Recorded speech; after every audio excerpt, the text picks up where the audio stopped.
Tech art is absolutely booming right now. Everybody needs them. There aren't enough to go around. All you have to do is look at basically any job page for basically any studio, and you'll find probably one or more open tech art positions. This is a great opportunity for those of us who already do this full time to also branch out into consulting, freelance work. I've been doing exactly that for the last few years. And in the next 20 or so minutes, I'm going to kind of share with you some of the mistakes I made, some of the pitfalls I found. So maybe if you're interested in this as well, you can avoid those. Who am I? I am the senior tech artist at Kite Studios. I've been in the industry for about 8 years now. I've worked on things like those. But more pertinent to this talk, back at the tail end of 2019, I started freelancing and consulting as Technically Games. And in that time, I have worked on things like that. But I'll get to that later. So why would you even want to do this, right? You're already doing it full time during the day. Why would you also want to fill your free time with tech art? Well, for me, there's 3 main reasons. One, like I said, the demand is absolutely booming right now. In prep for this talk, I checked the job pages of EA, Ubisoft, and Activision. And between those 3, there were over 400 open tech art or tech art related positions. And if you've been in any sort of position to hire a tech artist lately, you've probably seen this shortage firsthand. 2, it can be really lucrative. Tech art is obviously a technical skill, and you can charge like it. Now, when you're doing this part-time, like I'm doing, you're probably not going to retire to the Caribbean. You're probably not going to buy a yacht.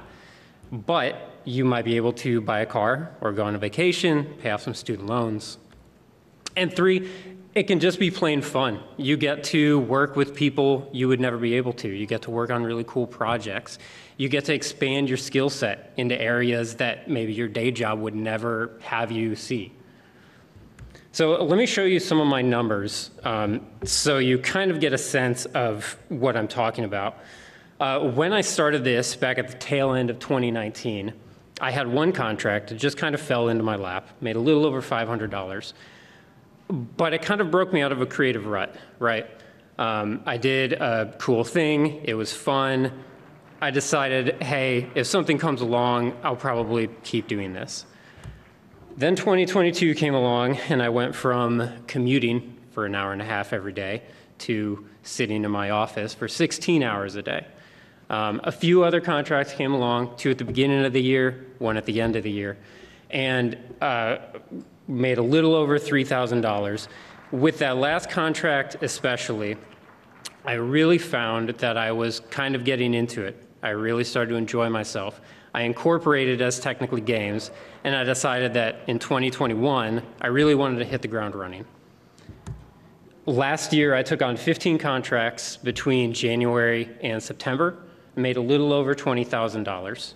I really started to get the hang of it. I really started to learn how to work with clients. I started to learn what I like to do, what I don't like to do, how to find contracts, all of that kind of stuff.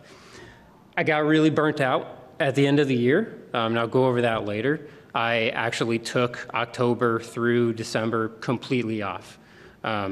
It was not great.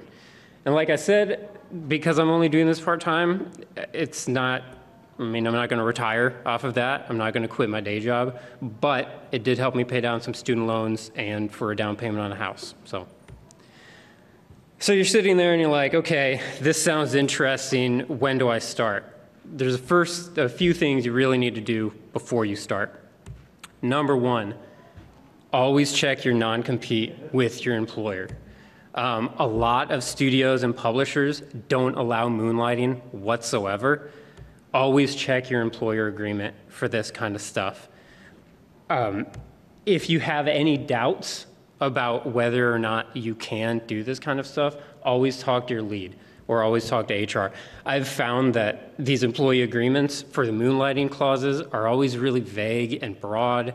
They say things like, you can't compete with our business interests, but what does that really mean? Does that mean you can't work on video games? You can't work in specific genres or specific demographics.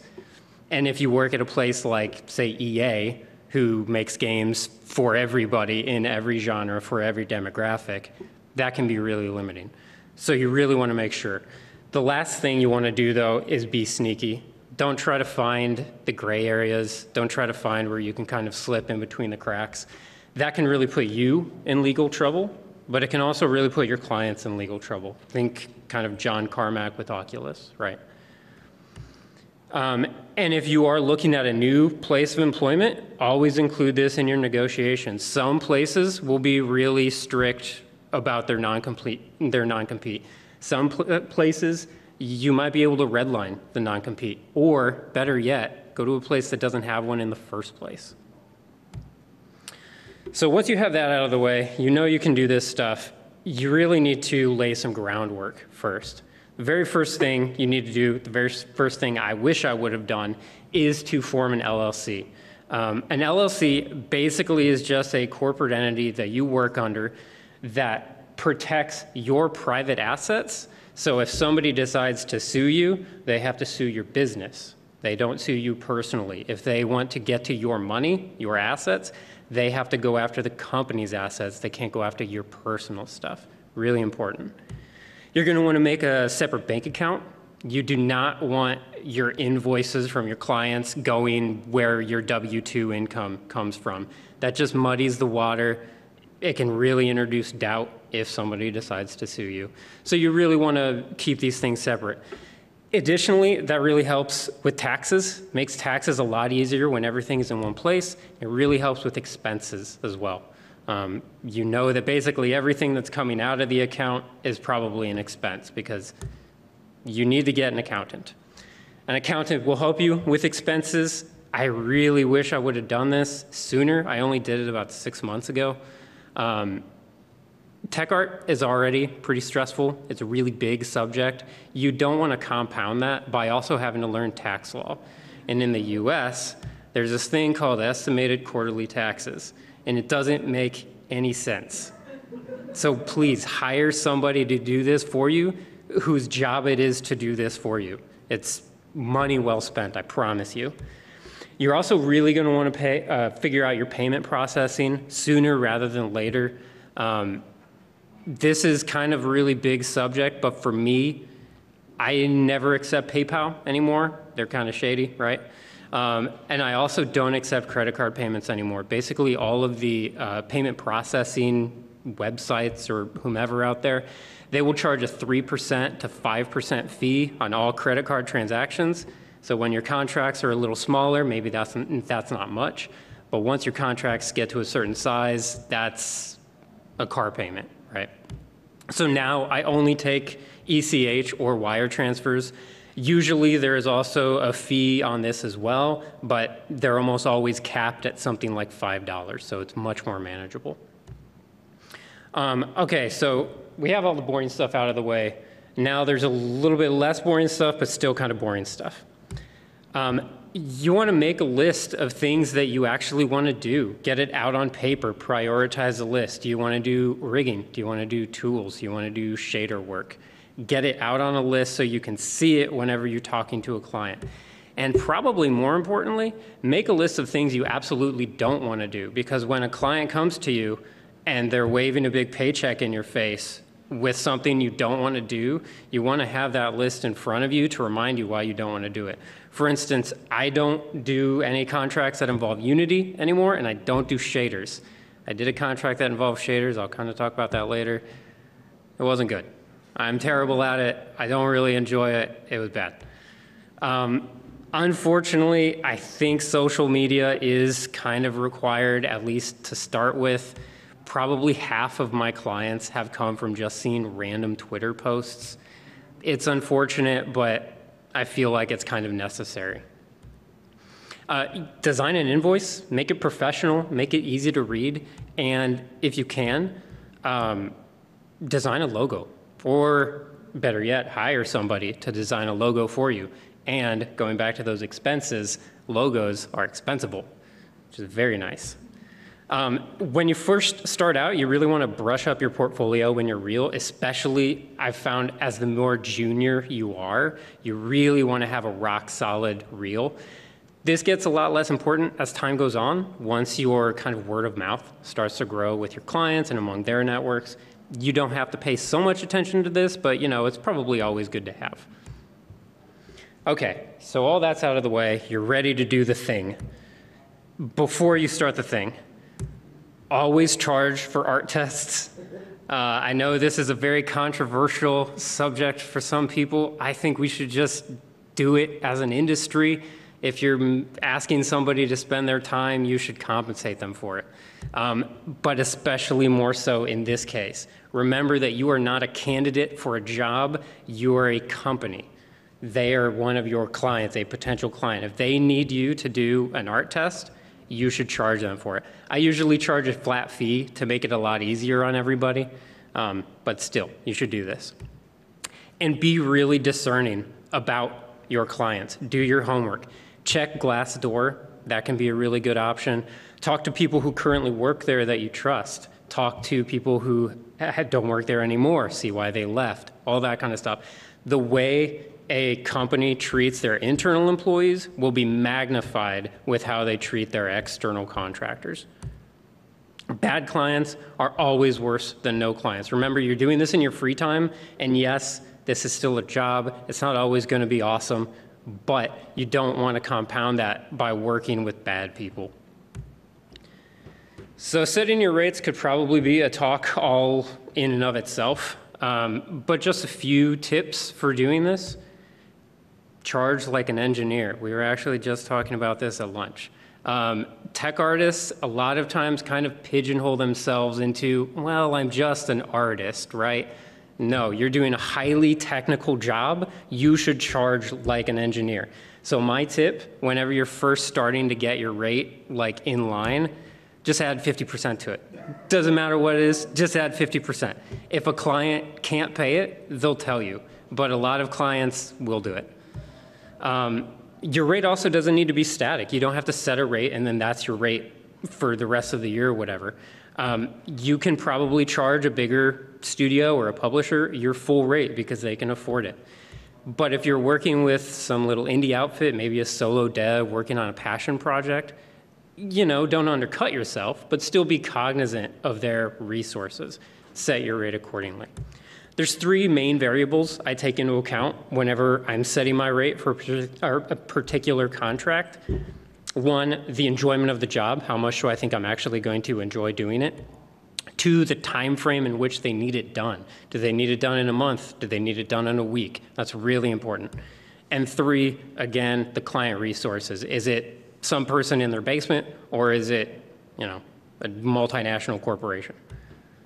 But for me, what I always do, I always prioritize enjoyment over the other two.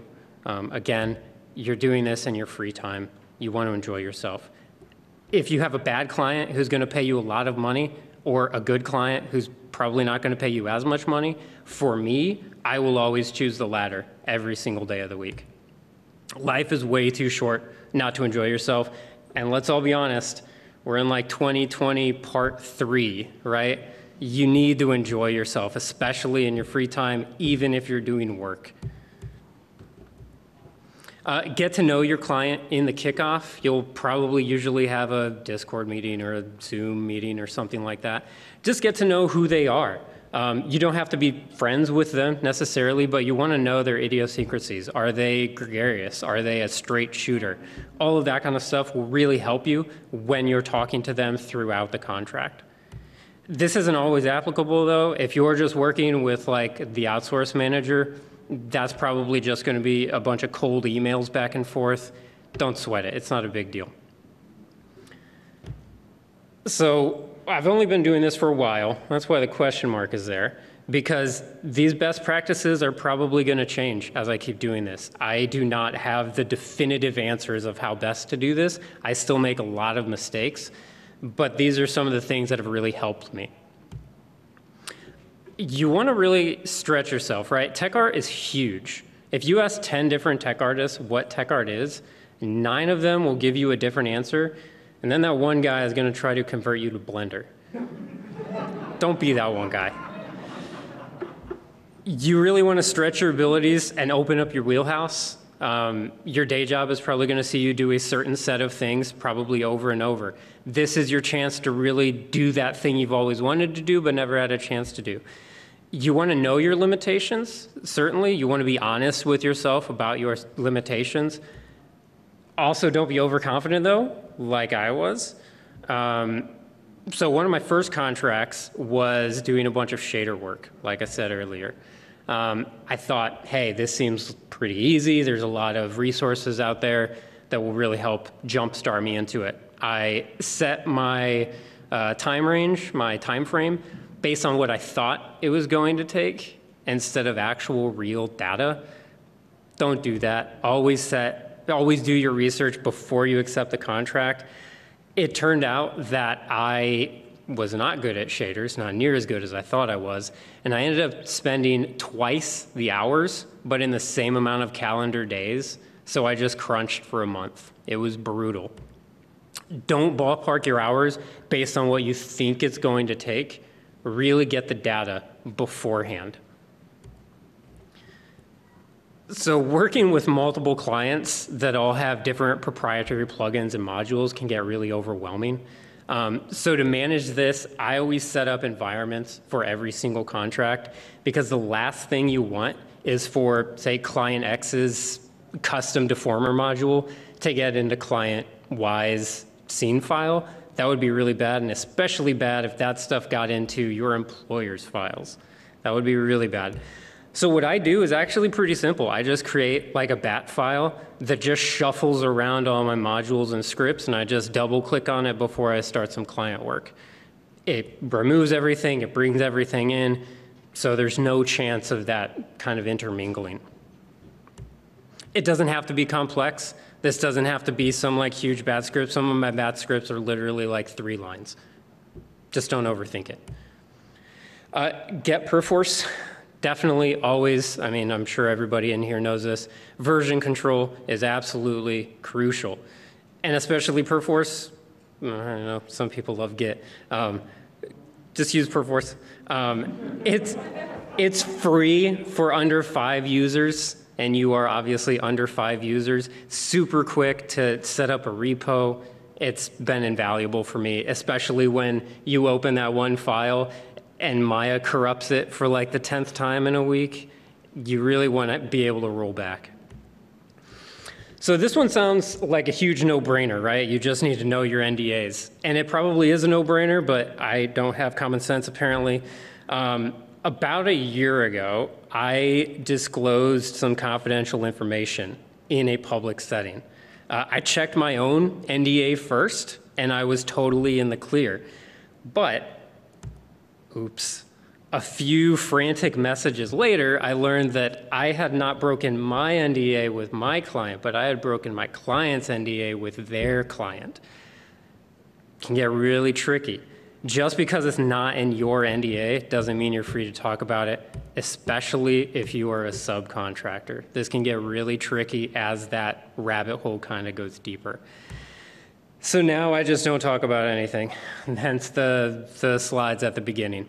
It can be kind of a bummer, right? Because you're doing a lot of cool stuff and you really want to talk about it. Just don't talk about it. If you have to, in order to kind of land that next contract, be really vague. Say what you need to in order to prove that you know what you're talking about, but never go into any sort of specifics. Just, again, kind of common sense stuff. Tech art can definitely be mentally exhausting at the best of times. Once you start filling your free time with it, burnout is almost inevitable, but there's a lot of things you can do to mitigate this. Just always remember that this is your business. It's not a grind. It's not a hustle. You want longevity, so you really need to take care of your mental health here. You need to set boundaries with your clients and with yourself about the amount of time you're going to spend, and you need to be really firm about it. For me, I limit it to 15 to 20 hours a week at max. Excuse me. If a client needs more of your time than that, turn them away. It can be brutal at times, especially when it's something you really want to work on, but if they need you for 30 or 40 hours a week, don't do it. It's not worth it. There will always be more clients. Like I said about the huge tech artist shortage right now, everybody is looking for a tech artist. I promise you there are more clients out there. And document your hours for every contract, even if the contract is on a per deliverable basis. I'm going to go into this later. But time estimates, a valid, good time estimate is so crucial. And then on the back end, always add 15% to all of your time estimates. I call this my Maya crash padding. I love Maya, I really do, but it crashes so much. You can just never kind of expect what's going to happen, right? They're going to want something in an older version of Unreal, and you have to download that, and you didn't think you were going to have to. A Maya file will not open for whatever reason. You just need that extra padding. Finally, keep your work life and your freelancer life separate. And this is especially important now in this world of work from home, when your work and your freelance work is right in front of your face at all times of day. Your employer is paying you for your 40 hours a week, so honor that. Don't double dip. Don't do two things at once. It's kind of unfair to your fellow workers. You really want to set boundaries with your clients right out of the gate about communication and how much they get of you. For instance, I'll email during the day because it's usually pretty quick, but I will stay away from Slack because it can be a huge time sink. And obviously, I'll never get on meetings like Zoom calls or something during the day because those can be a huge time sink. There will come a time, there will absolutely come a time when your client will expect and demand you to do work throughout the day. The correct answer to this is always no. They'll push you, but you really need to stand firm on this. It's really important. If you can, try to create, I know this isn't doable for everybody, but try to create a different physical environment for your day job and your freelancing work. So maybe your office is during the day and then the couch is at night with your laptop or something like that. Or it can be even simpler than that. Maybe move some potted plants around, maybe change the color of the lights, just anything to further that delineation between those two environments. So looking long term, like I said, I burned out really hard at the end of last year. I took October, November, and December off. I think some of the things I could have done to avoid that were to mix it up more. Mix up the work you're doing. Remember that one of the reasons you're doing this is for fun, and that's not to say it's always going to be fun, but going back to prioritizing enjoyment, between contracts is when you really can reassess this and do it. Actively seek out clients that need something different than your last client. The first 3 contracts I took on all heavily involved skinning. I was also doing skinning in my day job. I got really burned out. So the next contract, I decided to do shaders, which didn't turn out so well, but I think the thought was there. Really take your time finding the right client that's for you. Again, there's always going to be more clients. You don't have to take every single job that walks through the door. If they need you for something that doesn't sound particularly interesting, look for another one. Or if it's something that you just did, look for another one. This is really a good time to reevaluate that list that you made at the beginning and kind of shuffle it around. Get a new number 1, a new number 2. Really kind of reassess yourself after every contract. Coming back to time estimates, I think this is probably the most important way to avoid burnout. You really need to keep track down to the minute, if you can, of how long different things take you, so your time estimates can be more and more accurate as time goes on. Once you have these numbers, absolutely stick to them. So what I did was actually just make a little Python tool that I can just say, like, I'm working on a biped and I'm doing skinning, and it'll keep my times and it'll export all of that to an Excel file, and then I can filter that Excel file. I can tell exactly how long skinning a biped will take me. I can tell exactly how long writing a new tool will take me. And that just helps further along when you're going to that next client, really keeping your time in track, and then add that 15%. Aggregate this data from one client to the next as well. Again, you're just trying to get to that convergence, right? You're trying to get to a very specific number of how long it'll take you. That's not to say that every biped will take you the same amount of time, but it's an estimate, and you need to get it better. Annotate it, like I said, if you can. It's going to take a different amount of time to work on a biped skin than a quadruped skin, so you just need that data again. And finally, probably most importantly, you really need to take time off.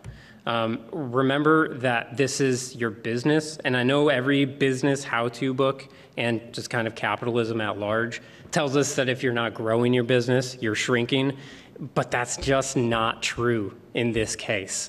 It can really feel good to make more money than last year. It can really feel good to have more clients than last year, but it's not the end-all be-all. What I found this year is that when I was doing all this work, I wasn't really enjoying the reward. I was getting all these invoices in, and I wasn't using it for anything. I was just kind of sitting on it like a dragon. I wasn't going on any vacations, so what was the point? You really need to take time off in order to enjoy the fruits of your labor. And I've said it plenty of times already, but there will be more clients. If you need a break, this isn't your day job. You're not dependent upon this to pay rent or anything like that. If you need a break, take a break. If you can feel yourself getting burned out, take a break. Even if it's just a few weeks, even if it's a month, or in my case, if it was 3 months, you have to look out for yourself if you want to do this long term.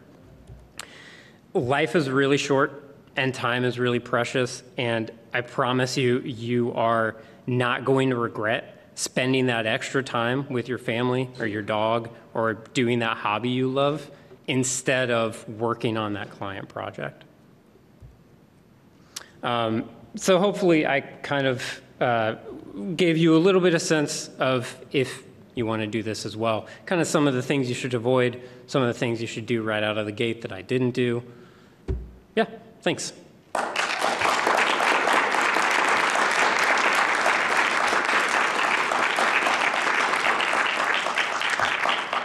And I think we have like 2 minutes for questions.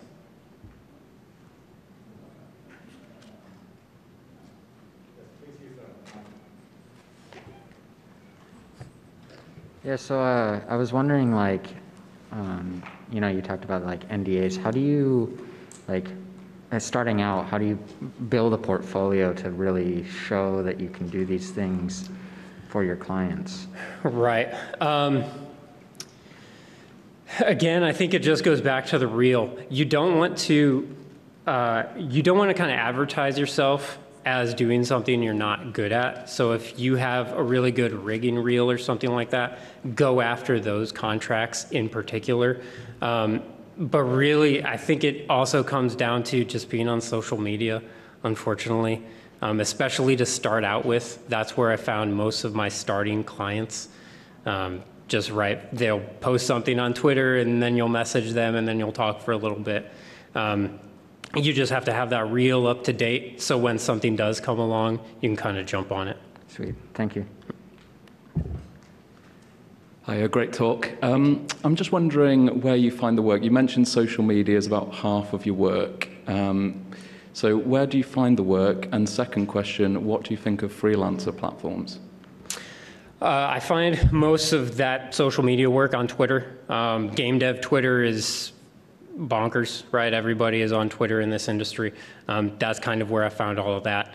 I've never used any sort of freelancer platforms for anything like that. I've been really fortunate in that the word of mouth has been really good. So the other half of my clients are all from word of mouth. So I can't really answer that, I guess. Perfect, thanks. Hey, Taylor. Hey. Okay. I had a quick question about when you take your breaks. Mm-hmm. Like in this case, you took like a 3-month break. I'm assuming you're going to jump back into it. Mm-hmm. How do you make that transition from like not working on stuff, not talking to clients, to just jumping back into working with clients? I'll tell you when I find out. Most of this year as well has been on other things. Just bought a house and all that kind of stuff. So I've been really fortunate in that a lot of my clients are still asking like, hey, whenever you're available, we have work for you. But I think going forward, I can actually I've never really advertised myself before on Twitter or any other forum. I think that's something that I'll start to do, actually actively look for clients. Okay, thank you. Hey, dude, nice talk. Thank you. Could you tell us a little bit more about the kinds of work that you're doing? Is it like, hey, rig 5 characters, skin 5 characters, make 10 materials or something like that? Or is it a more broad like, hey, we need you to help out for a month? Yeah, it's kind of both, honestly. What I've found is that skinning in particular, everybody needs somebody to do skins for them. Nobody really wants to do it, right? So quite a few of my contracts have just been, hey, we have 12 characters and we need you to skin them and turn them in when they're done. But then there are others where it's like, hey, we have this big project. We need you for 2 months. Just do whatever the art director says kind of deal. Which can be a double-edged sword because you can get put on tasks that you don't particularly want to do and maybe you're not even good at. But again, that just goes back to the communication. You need to get to know the client in that kickoff meeting, what they actually need. Try to discern what they actually need instead of what they say they need because those things are never the same. But yeah, you just kind of have to work that out as it goes along. Cool, thanks. Hi, thank you for the talk, by the way. So how do you go about trying new things or like new skills to like build up your skill set, especially when you talked about shaders versus rigging? Like, do you do it between clients or like even when you're working a day job and doing this, like how do you find the time to do that? Usually it's between clients, yes. Or again, if you've done something for a client and that might be relevant to your next client, talk about it, but be really vague about what you worked on. Maybe I worked on this particular system, but don't go into the specifics of it. Yeah. Thank you. Okay, thanks.